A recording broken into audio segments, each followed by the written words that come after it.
বিসমিল্লাহির রহমানির রহিম। ইয়া আইয়ুহাল্লাযীনা আমানু আনফিকু মিন তাইয়্যিবাতি মা কাসাবতুম وَمِمَّا أَخْرَجْنَا لَكُم مِّنَ الْأَرْضِ صَدَقَ اللَّهُ الْمَوْلَانَا الْعَظِيمُ। সম্মানিত দিন ইসলাম প্রিয় মুসলিম ভাইরা, অত্যন্ত গুরুত্বপূর্ণ একটা বিষয়ের উপরে আমি আলাপ আলোচনা শুরু করতে যাচ্ছি। এমন একটা বিষয় যেটা আমাদের থেকে বিলুপ্ত হয়ে গেছে। এই বিষয়ের উপরে এখন আমাদের জ্ঞান কম। এই বিষয় সম্পর্কে আমরা অনেকেই অজ্ঞ, এই ব্যাপারে আমরা জানতেছি না, যার ফলে আমাদের থেকে একটা ফরজ বাতিল হয়ে যাচ্ছে। এজন্য এই গুরুত্বপূর্ণ বিষয়টা আল্লাহ পাক যেন আমাকেও সঠিকভাবে বলার মতো, আপনাদেরকে বোঝানোর মতো তৌফিক দেন। সাথে সাথে আমাদের প্রত্যেকটা মুসলমান নরনারী, আমরা যারা এই বয়ান শুনতেছি বা শুনব, আল্লাহ যেন আমাদের সবাইকে আমল করার হিম্মত কিম্মতকে বুলন্দ করে দেয়। আমরা সকলে বলি আল্লাহুম্মা আমিন।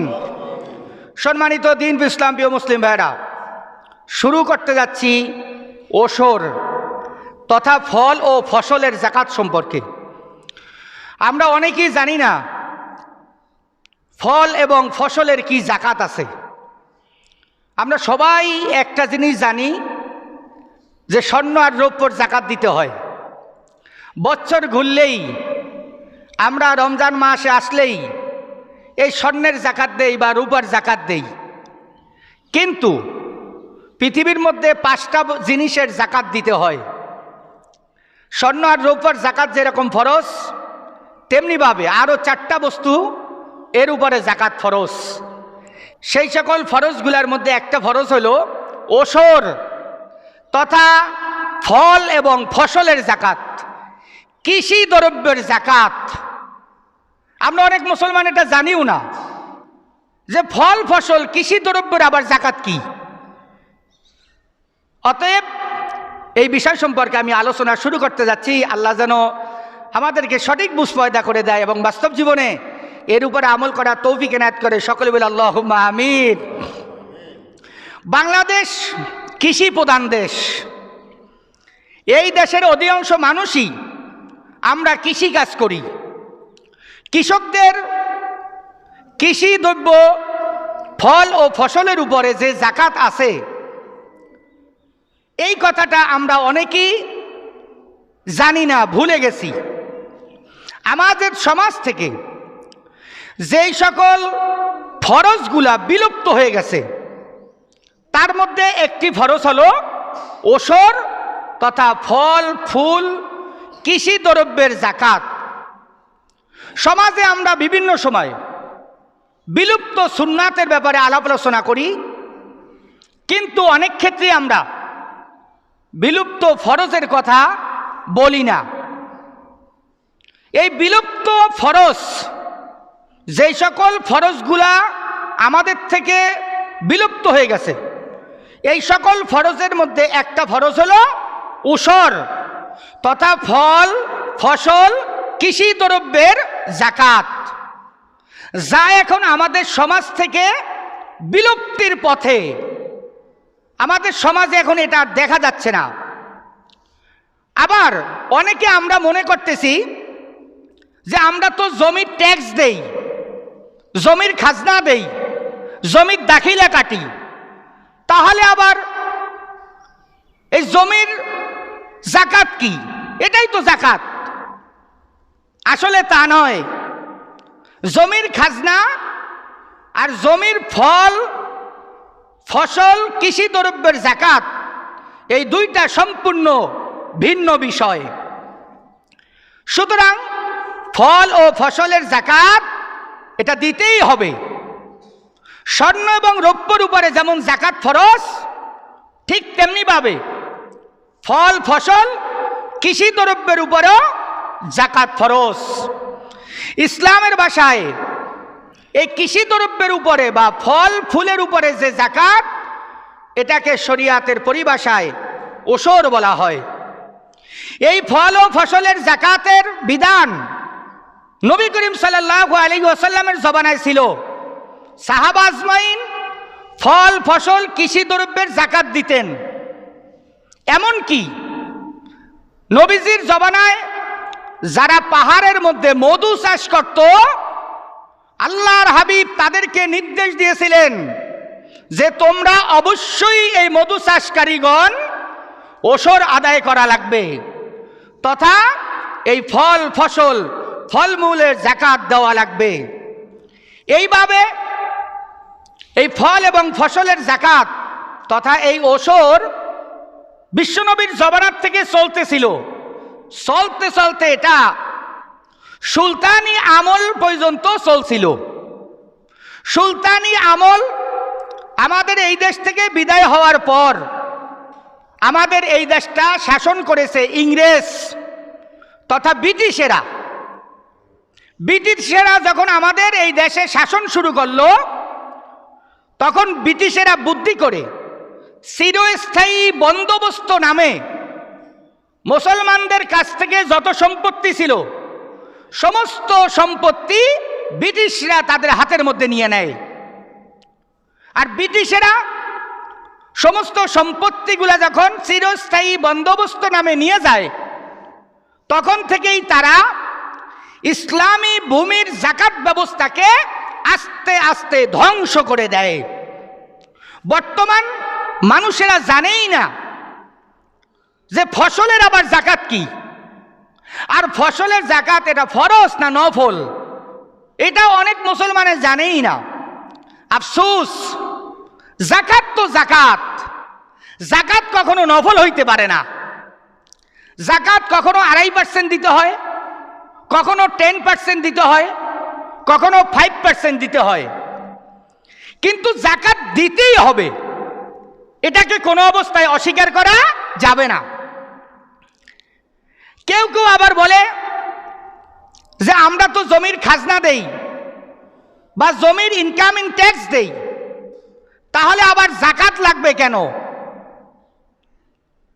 আমি আপনাদেরকে বলি, ইনকাম ট্যাক্স এটা হলো সরকারি বা সরকার কর্তৃক ভূমির ট্যাক্স। আমরা বাংলাদেশে বসবাস করি, বাংলাদেশ সরকারকে ইনকাম ট্যাক্স দিতে হবে, কিন্তু এই ইনকাম ট্যাক্স দিলে যে জাকাত দেওয়া লাগবে না, এটা কখনো হইতে পারে না। কেন না? ইনকাম ট্যাক্স এটা বাংলাদেশ সরকারের জমিতে আমরা বসবাস করি, সেই জন্য সরকারকে দিতে হবে। আর জাকাত এটা আল্লাহ পাকের নির্দেশ, আল্লাহ ফরজ করে দিয়েছে, এটা বাধ্যতামূলক দিতেই হবে। খাজনা বা ট্যাক্স দিলে জাকাত দেওয়া লাগে না, এমন একটা কথা অনেক সময় শোনা যায়। খাজনা বা ট্যাক্স দিলে জাকাত দেওয়া লাগে না, এটা এমন কথা। ব্যায়াম করলে নামাজ পড়া লাগে না, এটা যেমন কথা। এখন অনেক মানুষে বলা বলি করে সকালবেলা ব্যায়াম করলেই চলে, নামাজ পড়া লাগে না। নামাজের উদ্দেশ্য ব্যায়াম করা, আমরা নামাজ পড়ি না, তবে ব্যায়াম করি। ব্যায়াম করলে নামাজ পড়া লাগে না, এই কথাটা কুফরি, এটা বললে ঈমান চলে যাবে। ঠিক তেমনি ভাবে ইনকাম ট্যাক্স, খাজনা, দাখিলা এগুলা দেওয়ার পরে ভূমির বা জমির ফল ফসল কৃষি দ্রব্যের জাকাত দেওয়া লাগে না, ওশর আদায় করা লাগে না, এই কথা বললে ঈমানের উপরে খতরা আসবে। এই জন্য জমির অবশ্যই ওশর আদায় করা লাগবে, ফল ফসলের জাকাত দেওয়া লাগবে। কেউ কেউ আবার বলে যে খারিজি জমির জাকাত দেওয়া লাগে না, কথা সত্য, তবে বাংলাদেশের কোন জমি খারিজি নাই। বাংলাদেশের কোনো জমি খারিজি নাই। অতএব আমরা যারা বাংলাদেশে বসবাস করতেছি, কৃষিকাজ করতেছি, অবশ্যই আমাদেরকে ওসর তথা ফল ফসল কৃষি দ্রব্যের যাকাত আদায় করা লাগবে। ইসলামী বিধান মোতাবেক জমিতে উৎপাদিত ফল ও ফসলের ওসর আদায় করা ফরজ। আমাদের গচ্ছিত সম্পদ, যেটাকে আমরা স্বর্ণরৌপ্য বলি, এই গচ্ছিত সম্পদ নেশাব পরিমাণ মালের মালিক হইলে যাকাত ফরজ হয়। কিন্তু জমিতে যে ফল ফসল উৎপাদিত হয় তার কোনো নেশাবের প্রয়োজন নাই, বরং এটা উৎপন্ন হইলেই তার উপরে ওসর আদায় করা ফরজ। ওই জমিতে যতবার ফসল উৎপন্ন হবে ততবারই যাকাত ফরজ। যত ধরনের, যত প্রক্রিয়ায়, যত কায়দায় ফসল উৎপন্ন হবে প্রত্যেকটা ফসলের আলাদা আলাদা যাকাত ফরজ। কেউ যদি একটা জমিতে 3টা ফসল করে আর একটা ফসলের ওসর আদায় করে যাকাত দেয়, তাহলে তার হক আদায় হবে না। একটা ফসল করলে একবার যাকাত দিবেন, 2টা ফসল করলে 2বার যাকাত দিবেন, 3টা ফসল করলে 3বার যাকাত দিবেন। যাকাত দিবেন কোন সময়? আল্লাহ রাব্বুল আলামিন সূরাতুল আনআমের 141 নম্বর আয়াতের মধ্যে বর্ণনা করেন, ওয়াতু হাক্কাহু ইয়াওমা হাসাদিহি। আল্লাহ পাক বর্ণনা করেন, যখন তুমি ফসল সংগ্রহ করবা, এই ফসল সংগ্রহ করার দিনই তার ওসর তথা যাকাত আদায় করবা। তার মানে জমির ফসল যখনই আপনি সংগ্রহ করবেন সাথে সাথে তার ওসর আদায় করতে হবে। এখন জমিতে যদি 3বার ফসল হয় তাহলে 3বারই যাকাত দিতে হবে। কিন্তু স্বর্ণের উপর যাকাত বছরে একবার, নেশাব পরিমাণ মালের মালিক। কিন্তু কৃষিজাত দ্রব্যের যাকাত এটা যতবার উৎপন্ন হবে ততবার যাকাত ফরজ। আল্লাহ পাক বর্ণনা করছেন, ওয়াতু হাক্কাহু ইয়াওমা হাসাদিহি। যেদিন তোমরা ফসল আহরণ করবে সেই দিনই তোমরা সাথে সাথে এই জমির ওসর তথা ফসলের যাকাত আদায় করবে। সম্মানিত দিন ইসলাম প্রিয় মুসলিম ভাইরা, আমাদের মনে একটা প্রশ্ন দাঁড়াইতে পারে, ওসর শব্দটা কি? ওসর এটা আরবি শব্দ, আশরাতুন থেকে এসেছে। আর আশরাতুন শব্দের শাব্দিক অর্থ হলো 10।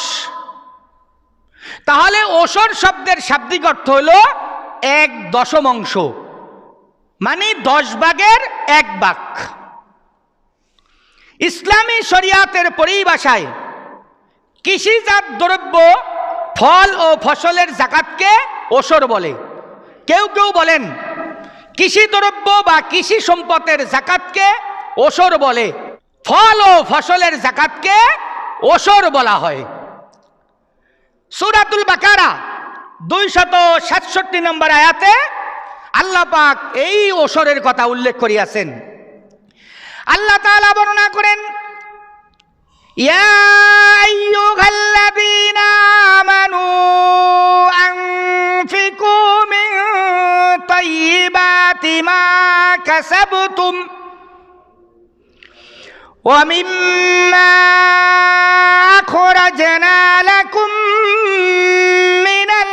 আল্লাহ পাক বর্ণনা করেন, ইয়া আইয়ুহাল্লাযীনা আমানু, হে আমার ইমানদার বন্ধুরা, আনফিকু মিন তাইয়্যিবাতি মা কাসাবতুম, আমি তোমাদেরকে যেই সম্পদ দিয়েছি তোমরা হালাল পদ্ধতিতে উপার্জিত সম্পদের যাকাত দাও, দান করো। ওয়া মিম্মা আখরাজনা লাকুম মিনাল আরদি।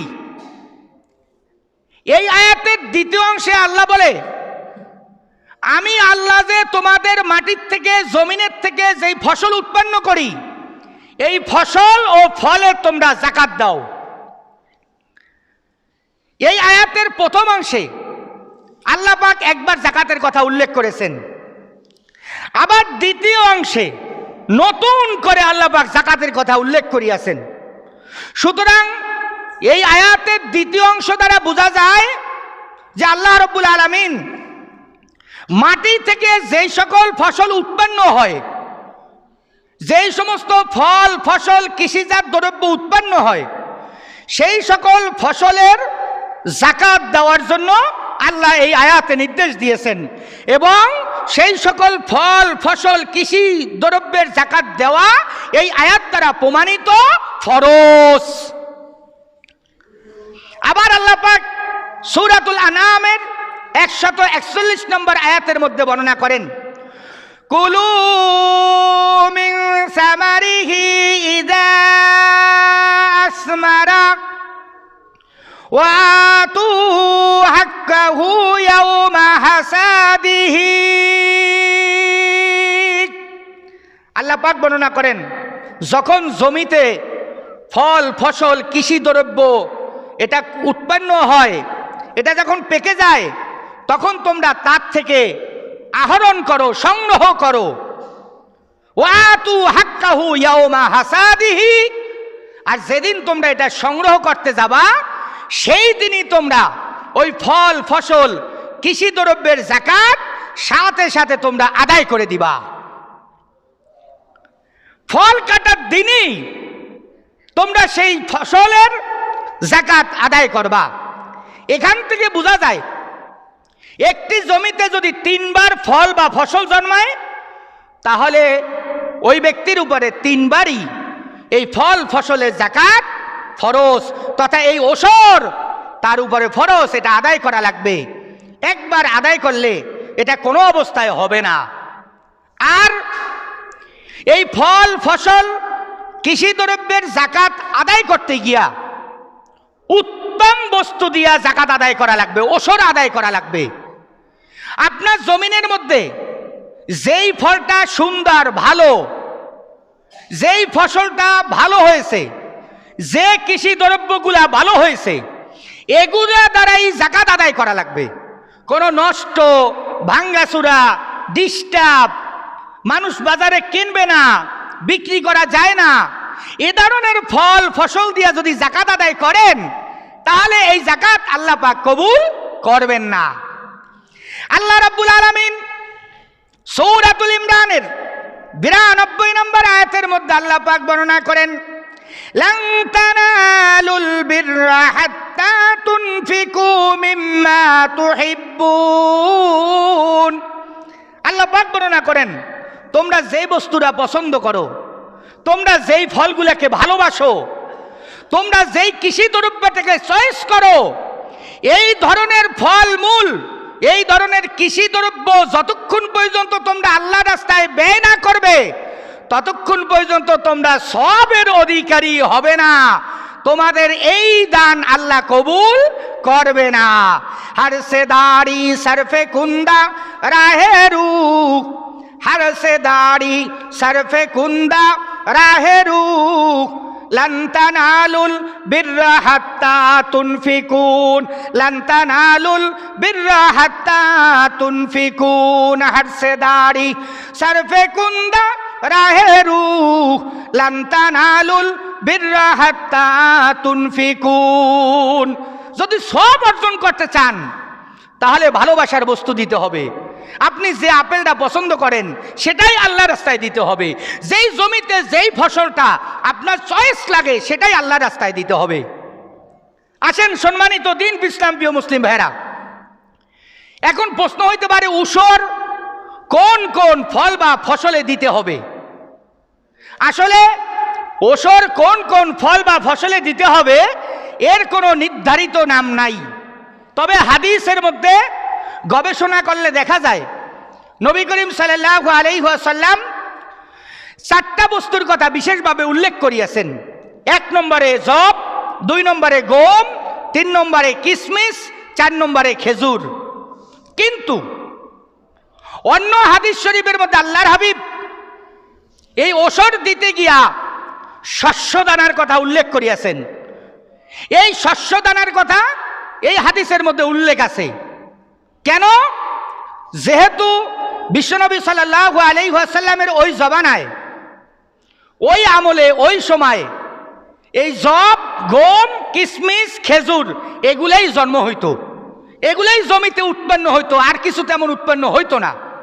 কিন্তু পরবর্তী হাদিসে যে রাসূল সাল্লাল্লাহু আলাইহি ওয়াসাল্লাম শস্যদানার কথা উল্লেখ করেছেন, ওই শস্যদানার হাদিসের ব্যাখ্যা অনুযায়ী বর্তমান আমাদের বাংলাদেশে গম, জব, চাল এগুলার তো ওসর আদায় করা লাগবে, সাথে সাথে শস্যদানা, তরকারি, গোলাপ ফুল, ইক্ষু, তরমুজ, ভাঙ্গি, শশা, খিরাই, বেগুন, সিম, আঙ্গুর, বাদাম, ধনিয়া, কলা, গোলালু, ফুলকপি, বাঁধাকপি, ধান, শালগুম এগুলার উপরে ওসর ওয়াজিব, এদের থেকে ওসর আদায় করতে হবে।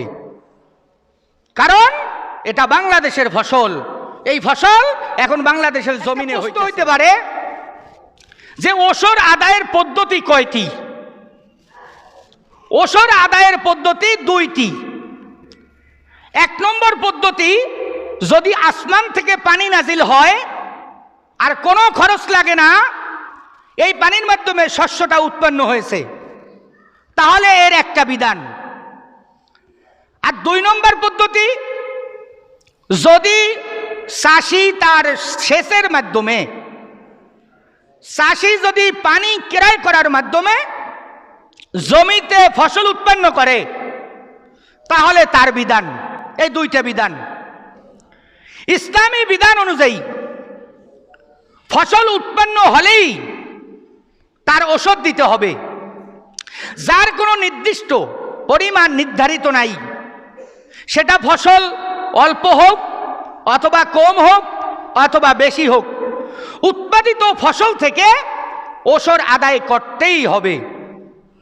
আবু দাউদ শরীফের হাদিস 1596 নম্বর হাদিস, নবী করিম সাল্লাল্লাহু আলাইহি ওয়াসাল্লাম ইরশাদ ফরমান, ক্বালা রাসূলুল্লাহ সাল্লাল্লাহু আলাইহি ওয়াসাল্লাম, ফীমা সাকাতিস সামাউ ওয়াল আনহারু ওয়াল উয়ুন। নবী করিম সাল্লাল্লাহু আলাইহি ওয়াসাল্লাম ইরশাদ করেন, যদি আসমান থেকে পানি নাজিল হয় আর এই পানি দ্বারা যদি জমিতে ফসল উৎপন্ন হয়, ওয়াল আনহার, অথবা নদীর পানি, সাগরের পানি দিয়া যদি জমিতে ফসল উৎপন্ন হয়, ওয়াল উয়ুন, অথবা ঝর্ণার পানি, এই ঝর্ণার পানিতে যদি জমিতে ফসল উৎপন্ন হয়, আও কানা বালাল উশরু, অথবা জমির নিচ থেকে যদি মাটি উঠে জমিটা ভিজা থাকে, এই জমিতে যদি ফসল উৎপন্ন হয়, কোনো খরচ যদি না লাগে, আল্লাহর হাবিব বর্ণনা করেন বালাল উশরু, তাহলে 10 ভাগের 1 ভাগ ফসল যাকাত দিতে হবে, 10 ভাগের 1 ভাগ ওসর আদায় করতে হবে। যদি ওই পানিটা আসমান থেকে নাজিল হয়, অথবা যদি পানিটা সাগরের হয়, অথবা পানিটা যদি ঝর্ণার হয়, অথবা পানি যদি জমির নিচ থেকে উঠে, তাহলে যে ফসলগুলা উৎপন্ন হবে ওই ফসলের 10 ভাগের 1 ভাগ যাকাত দিতে হবে। এটা ওষুধ। ফিমা সুকিয়া বিসাওয়ানি। আর দ্বিতীয় পদ্ধতি, যদি চাষি উটের মাধ্যমে পানি আনিয়া জমিতে দেয়, অথবা যদি চাষি বালতি দিয়া নিজে পরিশ্রম করে পানি জমিতে আনি দেয়, অথবা সেচ যন্ত্র মেশিন লাগাইয়া সে টাকা খরচ করে পানি এনে যদি জমিতে দেয়, নিসফুল ওশরি, বিশ্বনবী বর্ণনা করেন এই ওশরের অর্ধেক মানে 5 ভাগের 1 ভাগ, অর্থাৎ 20 ভাগের 1 ভাগ ওশর আদায় করতে হবে ওই ফল এবং ফসলের। আমাদের বাংলাদেশের মানুষ বেশিরভাগ এই 5 ভাগের 1 ভাগের আওতায় পড়ে। কেননা আমাদের এদেশের জমিতে চাষ করা লাগে। আমাদের বাংলাদেশের জমিতে চাষ করা লাগে, কি বলেন ঠিক না? আমাদের বাংলাদেশের জমি এটা চাষ করা লাগে। এই জন্য 5 ভাগের 1 ভাগ এই দেশে সেচের মাধ্যমে পানি দেওয়া লাগে, আবার শ্রমিক খাটাইয়া এটাকে পরিশ্রম করে কাজ করানো লাগে, জমি পরিষ্কার পরিচ্ছন্ন করা লাগে, এই জমিতে নিড়ানি দেওয়া লাগে, জমির আগাছা কর্তনের জন্য শ্রমিক লাগানো লাগে, সার প্রয়োগ করা লাগে, ওষুধ প্রয়োগ করা লাগে। এই যে খরচ, এই যে কৃষকের খরচ, এই খরচগুলা তার লাগে। এই ক্ষেত্রে ওই কৃষক 5% জমির মধ্যে যত ফসল হবে টোটাল ফসলের 5 ভাগের 1 ভাগ ওষুধ আদায় করা লাগবে ফরজ, তথা 20 ভাগের 1 ভাগ। তাহলে আমরা হাদিস দ্বারা কি বুঝতে পারলাম? বৃষ্টির পানিতে স্বাভাবিক আর্দ্রতায় যে ফল বা ফসল উৎপন্ন হয় তা 10 ভাগের 1 ভাগ। যদি জমিতে ফসল উৎপন্ন হয় 20 মণ, তাহলে অবশ্যই 2 মণ ওষুধ আদায় করা লাগবে। ওই জমিতে যদি ফসল উৎপন্ন হয় 20 মণ, তাহলে অবশ্যই 2 মণ ফসল ওষুধ আদায় করা লাগবে, যাকাত দেওয়া লাগবে। আর যদি কৃষক তার সেচের মাধ্যমে পরিশ্রম করে যেই ফল বা ফসল উৎপন্ন করে তার ওষুধ হলো 20 ভাগের 1 ভাগ, তার মানে 20 মণে 1 মণ। 20 মণে 1 মণ। আপনার জমির মধ্যে 20 মণ ফসল হয়েছে, 20 মণ ধান হয়েছে, তাহলে অবশ্যই আপনি 1 মণ ধান ওষুধ আদায় করা লাগবে ফরজ। আপনার জমিনের মধ্যে 20 মণ কাঁচামরিচ হয়েছে, 1 মণ কাঁচামরিচ ফরজ ওষুধ আদায় করা লাগবে, এটা দিয়ে দেওয়া লাগবে। চূড়ান্ত কথা হলো এই, ফাইনাল কথা, ফল ফসল কৃষি দ্রব্যের যাকাত আদায় করা লাগবে। কোনো অবস্থায় এটা নিয়ে কোনো গড়িমসি করা যাবে না। যদি বৃষ্টির পানিতে হয় তাহলে 10 ভাগের 1 ভাগ, যদি চাষি তার পরিশ্রমের মাধ্যমে পানি দিয়া করে তাহলে 5 ভাগের 1 ভাগ ওষুধ আদায় করা লাগবে। এই ব্যাপারে যদি গড়িমসি করেন তাহলে পরবর্তীতে ক্ষতিগ্রস্ত হবেন। জমিনে এক সময় ফসল পাবেন না, জমির ফসল নষ্ট হয়ে যাবে, পোকায় ধরে খেয়ে ফেলবে, বন্যায় এসে নষ্ট করে দিবে, তুফানে এসে ভেঙে ফেলবে। এক কথায় জমির হক আদায় না করলে, ওষুধ না দিলে, ফসল সঠিকভাবে যদি ওষুধ না আদায় করেন তাহলে আপনার জমিনে ক্ষতি হবেই হবে। ওই জমিন থেকে সঠিকভাবে আপনি ফল ফসল কৃষি দ্রব্য এইগুলা নিতে পারবেন না। এক হাদিসের মধ্যে আল্লাহর হাবিব লম্বা এক হাদিসের মধ্যে একটা ঘটনা বর্ণনা করলেন। বিশ্বনবী সাল্লাল্লাহু আলাইহি সাল্লাম বর্ণনা করেন যে একটা লোক জঙ্গল দিয়ে হেঁটে যাচ্ছে, হঠাৎ দেখে আকাশের মধ্যে একটা মেঘমালা আসতেছে। এই মেঘমালার থেকে একটা আওয়াজ আসতেছে, কি? ওই মেঘের থেকে বলতেছে, এ পানি অমুকের জমিতে গিয়া পড়ো, তাড়াতাড়ি যাও। ওই লোকটা বলে, আমি তাকায় দেখলাম এই পানি দৌড়াইয়া ওই জমিতে গিয়া বৃষ্টি নাজিল হইল। আমি তাড়াতাড়ি করে ওই জঙ্গল থেকে রওনা দিয়া ওই জমি বরাবর গেলাম, গিয়া বর্ণনা করলাম যে ভাই এই জমির মালিককে? বলে এই জমির মালিক আমি। বলে হ্যাঁ ভাই, তোমার এমন কি গুণাবলী আছে যেই কারণে তোমার জমিতে বৃষ্টি হলো, ডানে বামে বৃষ্টি হয় না? ওই লোকটা বলে, ভাই আমি সব সময় জমির ফল ফসল কৃষি দ্রব্যের ওষুধ আদায় করি, এটার যাকাত দিয়া দেই। এই লোকটা বর্ণনা করে, ভাই আমি আকাশের মধ্যে এই মেঘটা দেখেছিলাম, মেঘের থেকে আওয়াজ আসছিল, তোমার নাম ধরে বলেছে, যা এই বৃষ্টি তাড়াতাড়ি অমুক জমিনে গিয়ে পড়, কারণ এই জমিন থেকে সঠিকভাবে ওষুধ আদায় করা হয়, যাকাত দেওয়া হয়। এই জমির ফসলের উপরে কোনো অবস্থায় আঘাত করা যাবে না।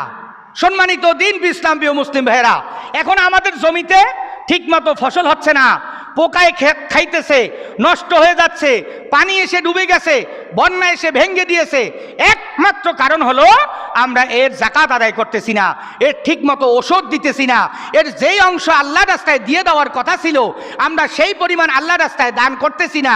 সামান্য লামসাম কোনো রকম একটু দিয়া নিজেদের মধ্যে ফসলগুলা সব নিয়ে বাস চলে যাচ্ছি। সম্মানিত দিন ইসলাম প্রিয় মুসলিম ভাইরা, ইমামে আজম ইমাম আবু হানিফা রহমাতুল্লাহি আলাইহি তিনি বর্ণনা করেন, জমিতে ফসল উৎপন্ন হলেই ওই ফসল থেকে ওষুধ আদায় করা লাগবে। এই ফসল কম হোক বেশি হোক তাতে কোনো মাপামাপি করার সুযোগ নাই। কেন? যেহেতু এখানে গরিবের হক। আপনার দুইটা ফসল হয়েছে, একটা ফসল দিলেই একজন গরিব খেয়ে উপকার পাবে। এই জন্য ইমাম আবু হানিফা রহমাতুল্লাহ আলাইহি তিনি কোনো পরিমাণ নির্ধারণ করেনি। তিনি বলেছেন যতটুকুই ফসল হোক না কেন, যতটা ফল তোমার জমিনে হোক না কেন, যতটুকুই কৃষি দ্রব্য তোমার জমিনে হোক না কেন, ওই কৃষি দ্রব্যটা সঠিকভাবে তুমি আল্লাহর রাস্তায় ওষুধ আদায় করা লাগবে, জাকাত দেওয়া লাগবে। তা যদি অল্প হয় তাতেও ওষুধ দিতে হবে, যদি বেশি হয় তাতেও ওষুধ দিতে হবে। কিন্তু আমার ভাইয়েরা, সাহেব আইন আইম্মায়ে সালাসা এই দুই দলের মত হলো 5 ওসকের নিচে জাকাত ফরজ নয়। সাহেব আইন এবং আইম্মায়ে সালাসা তারা বর্ণনা করেছেন যে না, জমির মধ্যে কমসে কম 5 ওসক পরিমাণ দ্রব্য, ফল, কৃষি দ্রব্য এগুলো উৎপন্ন হইতে হবে। যদি 5 ওসকের নিচে হয় তাহলে এর জাকাত দেওয়া লাগবে না। কিন্তু আমরা যেহেতু সমস্ত মাসালা, সমস্ত ফতুয়া হানাফি মাযহাব অনুযায়ী মানি, ইমাম আবু হানিফা রাহমাতুল্লাহি আলাইহির মাযহাবের অনুসরণ করি, সেক্ষেত্রে ইমাম আজম আবু হানিফা রাহমাতুল্লাহি আলাইহি বলেছেন ফসলের কোনো নির্ধারিত পরিমাণ নাই। যদি ফসল 1 কেজি হয় আর সেটা যদি তুমি সেচের মাধ্যমে দাও তাহলে এটাকে বন্টন করে এখান থেকে 1 ভাগ অবশ্যই তুমি আল্লাহর রাস্তায় দিয়ে দিতে হবে, গরিব মিসকিনকে দিয়ে দিতে হবে, এটার হক আদায় করতে হবে। ফসল কম হোক বেশি হোক তোমাকে এটা দিতেই হবে। কেন? তুমি দিবে গরিব মিসকিনকে, যতটুকু দিবে ততটুকুই গরিব মিসকিন তোমার দ্বারা উপকৃত হবে। এই ক্ষেত্রে কোনো পরিমাণ নির্ধারণ করা যাবে না। কৃষি প্রধান এই বাংলাদেশ, এই দেশে যদি সমস্ত কৃষকেরা তাদের জমির ফল ও ফসলের জাকাত তথা ওসর ঠিক মতো আদায় করে, অর্থাৎ প্রতি 100 মনে 5 মন যদি সে ওসর দেয়, আল্লাহর রাস্তায় দিয়ে দেয়, জাকাত আদায় করে দেয়, তাহলে বাংলাদেশের কোনো গ্রামে কোনো মানুষ অভুক্ত থাকবে না। বাংলাদেশের কোনো গ্রামে কোনো মানুষ গরিব থাকবে না। বাংলাদেশের কোনো গ্রামে কোনো মানুষ ভিক্ষুক থাকবে না। এখন তো আমাদের সমাজে অভুক্ত মানুষ পাওয়া যায়, গরিব পাওয়া যায়, ভিক্ষুক পাওয়া যায়।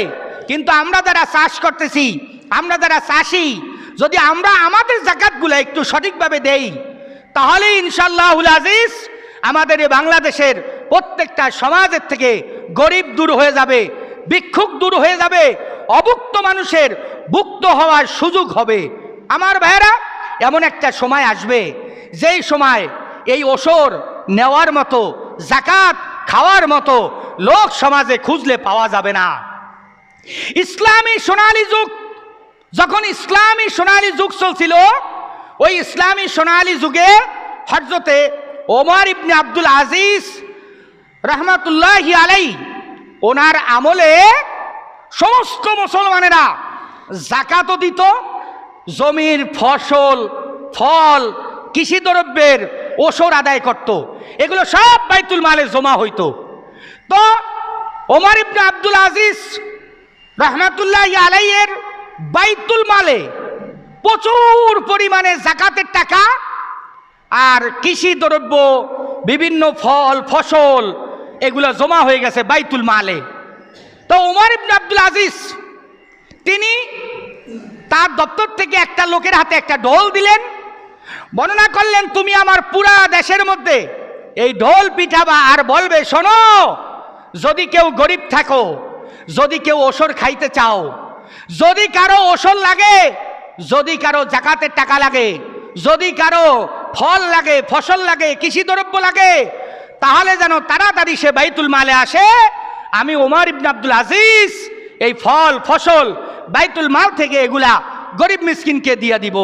আমার ভাইরা, ইসলামী সোনালী যুগের সেই ইতিহাস যে ওনার আমলে এই লোকটা একদিন, 2 দিন, 3 দিন না, 19 দিন পর্যন্ত পুরা দেশের মধ্যে ঢোল পিঠাইয়া শুধু ঘোষণা দিয়েছে কার ওসরের ফল লাগবে, কার কৃষি দ্রব্য লাগবে, কার জাকাতের টাকা লাগবে, কে গরিব আসো, কে অভুক্ত আসো, কে ভিক্ষুক আসো, কে মিসকিন আসো, বাইতুল মালে আসো, তোমাকে এগুলা দেওয়া হবে।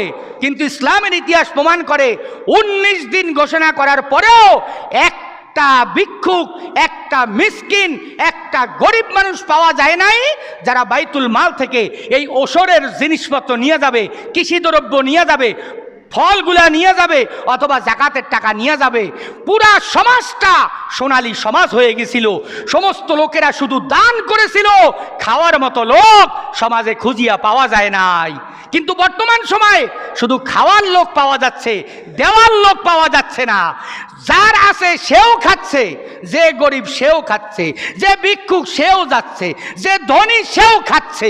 এমন একটা পরিবেশে এসে আমরা উপস্থিত হয়েছি সম্মানিত দিন ইসলাম প্রিয় মুসলিম ভাইয়েরা। সেই জন্য অন্ততপক্ষে এই ফরজটা আমরা আদায় করার চেষ্টা করি। আমরা যারা কৃষক, আমরা যারা ফলমূলের চাষ করি অথবা কৃষি দ্রব্য চাষ করি, আমরা এই ওসরগুলা যদি যথাযথভাবে আদায় করি, ইনশাআল্লাহুল আজিজ আমাদের সমাজ থেকে, আমাদের এলাকা থেকে, আমাদের দেশ থেকে এই গরিব দূর হয়ে যাবে, ভিক্ষুক দূর হয়ে যাবে, সমাজের অভুক্ত মানুষ ভুক্ত পেটে খানা খাইতে পারবে ইনশাআল্লাহ। সমাজ থেকে সমস্ত দরিদ্রতা দূর হয়ে এই সমাজ সোনালী সমাজ হয়ে যাবে। এখন আমরা এই প্রক্রিয়া অর্জন করতেছি না। এমন কি দুঃখের ব্যাপার, আমরা অনেকে জানতেছিই না যে কৃষি দ্রব্যের জাকাত দেওয়া লাগে। এমন কি আমরা নিজেরা যারা আলেম ওলামা দাবি করতেছি, টুপি পাঞ্জাবি পরে চলতেছি, তারাও অনেক সময় এটা নিয়ে বিগড়ে যায়, বলে যে ওসর এটা ফরজ না নফল। অনেক সময় নিজেদের মধ্যে তারা বিগড়ে যায়। এমনভাবে এই ফরজটা আমাদের সমাজ থেকে বিলুপ্ত করা হয়েছে, এমন কৌশলে আমাদের সমাজ থেকে এই ফরজটা বাতিল করা হয়েছে যে মুসলমান এখন এই কথা জানেও না যে এইটা দেওয়া লাগে। এটা কি, এটা কি? এই যে আজকে আমি আলাপ আলোচনা করতেছি, হয়তো অনেকের মনে প্রশ্ন ধরবে, কিন্তু হুজুর এগুলো কি বলতেছে, এগুলো কোথায় আছে? এমনভাবে এই ফরজটা আমাদের সমাজ থেকে বিলুপ্ত হয়ে গেছে যে আমরা অনেক মুসলমান জানি না, এবং সময়ের সাপেক্ষের কারণে আমরা অনেক সময় এগুলো আলাপ আলোচনা করতেও পারি না। আল্লাহর রাস্তে চেষ্টা করবেন জমির এই ওসর আদায় করতে, এই ফরজগুলা যথাযথভাবে দিতে, নচেত আমাদের সমাজ থেকে এই ফরজটা বাতিল হয়ে যাচ্ছে। এতে করে আমাদের উপরে আযাব, গজব, মহামারী, রোগ ব্যাধি, বালা মুসিবত জমির উপরেও আসতেছে, আমাদের উপরেও আসতেছে। অনেক জমিতে অনেক সম্পত্তি হইতো, এখন আর হচ্ছে না। আপনি ইতিহাস তালাশ করলে দেখবেন বাংলাদেশের এই জমি কত দামি জমি। এই দেশ সোনার দেশ, এই দেশের জমিকে স্বর্ণের সাথে তুলনা করা হয়েছে। কেন? এই জমিগুলা এত দামি যে এটা স্বর্ণের মতো দামি ছিল, স্বর্ণের মতো ফসল দিত। এই জমিনের মধ্যে নীল উৎপন্ন হতো, নীল যেটা সারা বিশ্বের মধ্যে রপ্তানি করা হইতো। এখন আমাদের জমিতে নীল উৎপন্ন হয় না, গাছ লাগাইলে ফসল হয় না। এইবার আম গাছে আম হয়েছে 10টা, পরের বছর হয়েছে 5টা, পরের বছর একটাও নাই। কারণ কি? কারণ হলো আমরা ওসর আদায় করতেছি না, এই ফরজের কথা আমরা ভুলে গেছি। এই যে আম গাছের ফলটা থেকে একটা হক গরিবের ছিল, মিসকিনের ছিল, ফরজ আদায় করার দরকার ছিল, সেই কথা আমাদের মাথায় নাই। গরিব একটা মিসকিন আম পাড়ার সময় আমার কিনারে আসিয়া দাঁড়াইলো, আমি তারে গলা ডেক্কা দিয়ে তাড়াই দিলাম, যা আমার আম গাছের তলে কেন আসছিস তুই, এ আম আমার, আমি পেরে পেরে বস্তায় ভরে নিয়ে যাচ্ছি। আল্লাহ বলেন ঠিক আছে, তুমি যেহেতু ওসর আদায় করো না, তুমি হক আদায় করো না, এতিম মিসকিন যাদের উসিলায় তোমাকে আম দিলাম, তুমি তাদের আম দিচ্ছ না, তাহলে পরের বছর 10টার তুন 5টা, পরের বছর 5টার তুন 1টা, পরের বছর আম গাছে আর ফলই নাই। আমরা শুধু বলতেছি আরে ফল আসে না কেন, কিরে মানুষের মুখ লাগছে নাকি, দোষ লাগছে নাকি, এ ডাক্তার আন, ওষুধ দে। আসল ওষুধ আমাদের মধ্যে রয়েছে, আমরা চিন্তাও করি না। আল্লাহ পাক আমাদের সবাইকে সবার ব্রেনতে এই আমলটা ধরার পরে বাস্তব জীবনে আমল করা তৌফিক এনায়েত করুক। সকলে বলে আল্লাহুম্মা আমিন।